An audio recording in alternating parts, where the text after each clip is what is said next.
Hello friends, welcome to my YouTube channel. आज हम लोग बीए फिफ्थ सेमेस्टर हिस्ट्री के सेकंड पेपर का टॉपिक भक्ति आंदोलन मध्यकाल के दौरान में दक्षिण भारत में भक्ति परंपरा और उत्तर भारत में भक्ति आंदोलन के बारे में पढ़ेंगे। इससे पहले मैंने भक्ति आंदोलन की भूमिका और भक्ति आंदोलन के कारण की वीडियो अपने चैनल पर अपलोड कर चुका हूं। आज हम लोग ये दो टॉपिक पढ़ेंगे। शुरू करते हैं। दक्षिण भारत में भक्ति परंपरा। उत्तर भारत में भक्ति परंपरा मध्यकाल में दक्षिण भारत से आई थी, अतः हम इसका अध्ययन पहले दक्षिण भारत से ही करेंगे। ईश्वर की उपासना यदि बिना किसी यज्ञ एवं मंत्रोच्चार से होती थी तो वैदिक परंपरा के लोग इससे नाराज होते थे। तांत्रिक आराधना वाले लोग वैदिक परंपरा को अस्वीकार करते थे। जैन एवं बौद्ध धर्म में भी कभी कभी तनावपूर्ण स्थितियां निर्मित होती थीं। इन परिस्थितियों में दक्षिण भारत में शैव एवं वैष्णव धर्मों का आविर्भाव हुआ। यह 6ठी सदी का समय था, जबकि उत्तर भारत में गुप्त वंश अवसान की ओर था। दक्षिण भारत में अलवार एवं नयनार संतों ने भ्रमणशील रहकर धर्म का प्रचार किया। इन्होंने घूमते हुए कुछ पावन स्थानों को अपने अपने इष्ट का निवास स्थान बताया। इन्हीं स्थानों पर कालांतर में विशाल मंदिरों का निर्माण हुआ और वे पावन तीर्थ के रूप में परिवर्तित हो गए। अस्पृश्यता का विरोध, प्रोटेस्ट अगेंस्ट अनटचेबिलिटी। अलवार वैष्णव, जो अलवार संत थे वो विष्णु भगवान के पुजारी थे, जिसे वैष्णव कहा जाता था। और जो नयनार संत थे वो शैव यानी भगवान शिव के पुजारी थे। दोनों ही मत के संतों ने अस्पृश्यता एवं जाति पाति का विरोध किया, जो कि जैसे ऋग्वेद में उल्लेख मिलता है, जो वर्ण व्यवस्था को उल्लेख मिलता है, जो बाद में आते आते जाति व्यवस्था में बदल गई थी, तो उसका जाति पाति का विरोध किया। इन संतों ने वस्तुतः ब्राह्मण वर्ग जाति पाति का भेद मानता था, अतः अस्पृश्यता का विरोध एक तरह से सीधा सीधा ब्राह्मण वर्ग का भी विरोध था। उत्तर भारत में वेद ब्राह्मण धर्म के प्रमुख ग्रंथ थे, तथा दक्षिण भारत के अलवारों ने एक काव्य संकलन नलचिरा दिव्य प्रबंधम 4000 पावन रचनाएं तैयार कराया। इसे तमिल वेद की संज्ञा दी गई है, नलचिरा दिव्य प्रबंधम को। इसमें 12 अलवारों की रचनाओं का संकलन था। तिरुमंगई नामक अलवार संत ने वैष्णव मत का अत्यधिक प्रचार किया। अलवार संतों की संख्या 12 बताई गई है। अलवार संतों की रचनाओं में अस्पृश्यता का विरोध परिलक्षित होता है या दिखाई देता है। एक अलवार संत अपने काव्य तोदाडिपोड्डी में लिखता है, चतुर्वेदी चारों वेद के ज्ञाता ब्राह्मण जो अजनबी हैं और तुम्हारी सेवा के प्रति निष्ठा नहीं रखते, उनसे भी ज़्यादा आप हे विष्णु उन दासों को पसंद करते हैं जो आपके चरणों से प्रेम रखते हैं, चाहे वे वर्ण व्यवस्था से परे हों। अर्थात ये अलवार संत बताना चाहते हैं कि विष्णु भगवान की कृपा अपने किसी भी वर्ण के भक्त पर सदैव रहती है। भक्त का ब्राह्मण होना ही जरूरी नहीं। अलवारों की भांति शैव संतों नयनारों ने भी इस अस्पृश्यता का विरोध किया। नयनार संतों की संख्या 63 बताई जाती है, बल्कि अलवार संतों की संख्या कितनी थी? 12 और नयनार संतों की संख्या थी 63। इनमें अप्पार, संबंदन, सुंदरार एवं मणिक बांचगण आदि प्रमुख हैं। इनके तिरुमई नामक ग्रंथ में शिव के पद संकलित हैं। सुंदरार की कविता तौरम नामक संकलन में रखी गई हैं। नयनार संत अपार ने अपनी एक रचना में लिखा है, हे धूर्तजन, तुम शास्त्र को उद्धृत करते हो, तुम्हारा गोत्र और कुल भला किस काम का? तुम केवल मारपेरू के स्वामी, मारपेरू शिव का निवास स्थान है जो तमिलनाडु के तंजावुर जिले में है, को अपना एकमात्र आश्रयदाता मानकर नतमस्तक हो। जिस प्रकार एक अलवार संत ने अपने काव्य तोदराडिपोडी में विष्णु की महिमा का बखान किया, उसी प्रकार अपार ने शिव की महिमा का बखान किया है।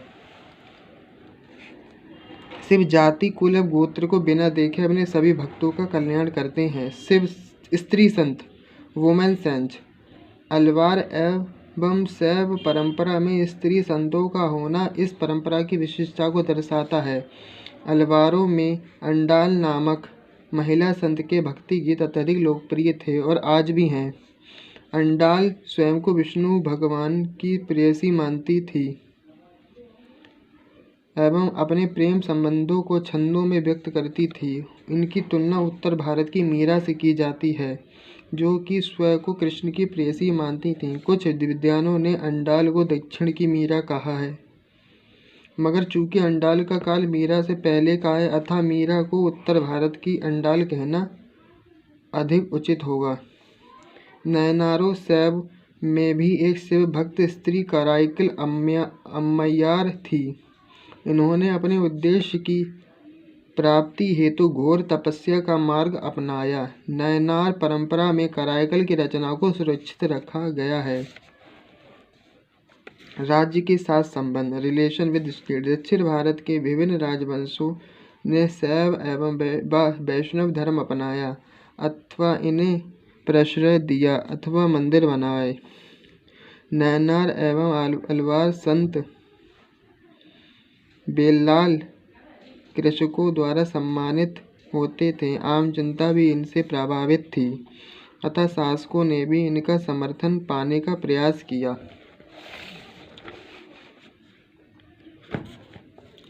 पल्लव राजाओं ने वैष्णव धर्म को राजधर्म घोषित किया। श्री विष्णु ने आदि वराह मंदिर मामल्लपुरम में एवं नरसिंह वर्मन द्वितीय की कांची में बैकुंठ पेरुमल मंदिर बनवाया। बादामी के चालुक्य नरेशों ने भी वैष्णव मत को माना एवं कई विष्णु मंदिरों का निर्माण कराया। राजपूत एवं चोल शासकों के साथ साथ कुछ पल्लव एवं चालुक्य शासकों ने भी शैव धर्म को प्रोत्साहन दिया। राजपूत नरेश कृष्ण द्वितीय 752 से 772 ईसा पूर्व ने एलोरा के प्रसिद्ध कैलाशनाथ मंदिर का निर्माण कराया।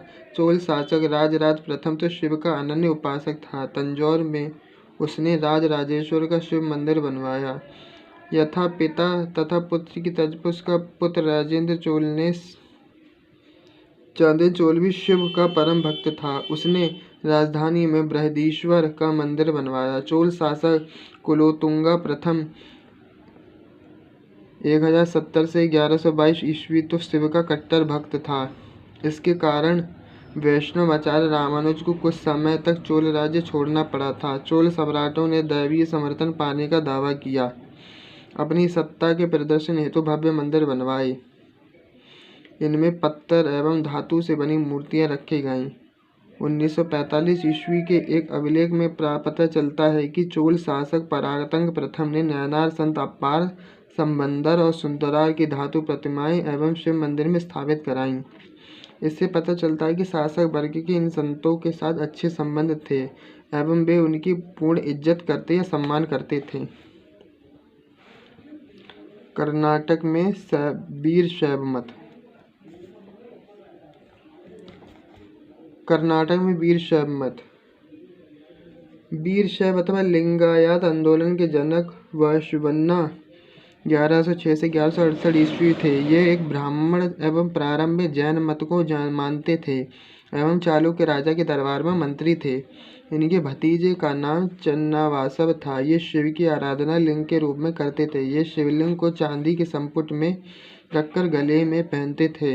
वासवन्ना ने समाज पर बड़े ही व्यंग्यात्मक ढंग से कटाक्ष किया है। उन्होंने लिखा है, जब वे एक पत्थर से बने सर्प को देखते हैं तो उस पर दूध चढ़ाते हैं और यदि असली सांप आ जाए तो उसे कहते हैं मारो मारो।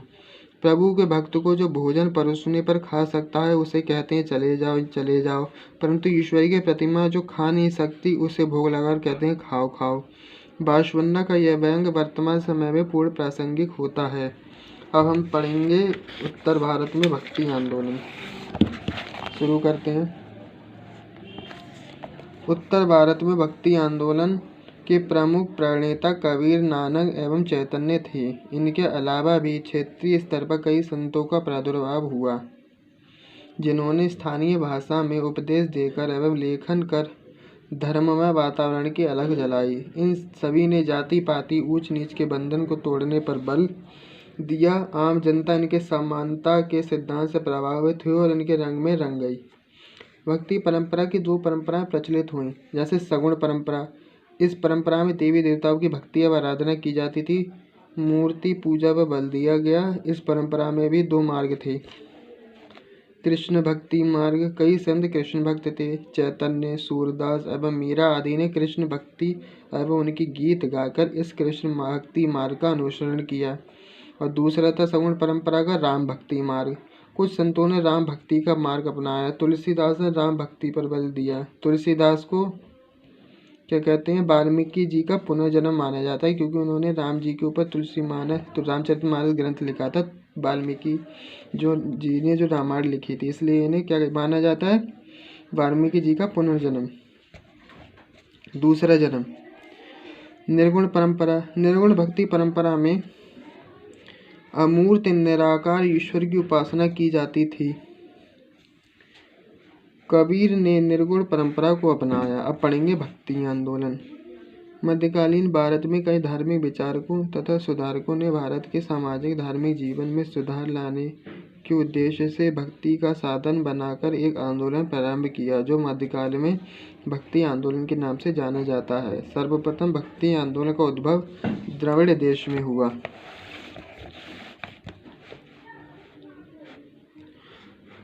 था। भक्ति आंदोलन के प्राचीनतम प्रचारक दक्षिण भारत के प्रसिद्ध वैष्णव आचार्य रामानुज 1017 से 1137 ईस्वी थे, जिन्होंने सगुण ईश्वरी की उपासना पर बल दिया, यानी मूर्ति पूजा पर बल दिया। निम्बकाचार्य, माधवाचार्य एवं वल्लभाचार्य भी दक्षिण भारत के कुछ अन्य धर्म प्रचारक थे। भगवत पुराण में कहा गया है कि उत्पन्ना द्रविड़े शाहम वृद्धि कर्नाटके गता क्वाचुनिव चिन्हा महाराष्ट्र गुर्जरे जीर्णा गता। अर्थात भक्ति द्रविड़ क्षेत्र में जन्मी, कर्नाटक में विकसित हुई तथा कुछ काल तक महाराष्ट्र में रहने के बाद गुजरात में पहुंचकर जीर्ण हो गई। भागवत पुराण के उस कथन का समर्थन संत समाज ने इस युक्ति द्वारा किया। भक्ति द्रविड़ उपजी, उत्तर लाए रामानंद, प्रगट कियो कबीर ने, 7 दीप 9 खंड। वस्तुतः धार्मिक आंदोलन का उद्भव 8वीं शताब्दी में शंकराचार्य द्वारा दक्षिण भारत में हो गया था। रामानुजाचार्य के समय उसका अत्यधिक प्रचार प्रसार हुआ। आज की वीडियो हम यहीं समाप्त करेंगे। चैनल को लाइक और सब्सक्राइब करो। धन्यवाद।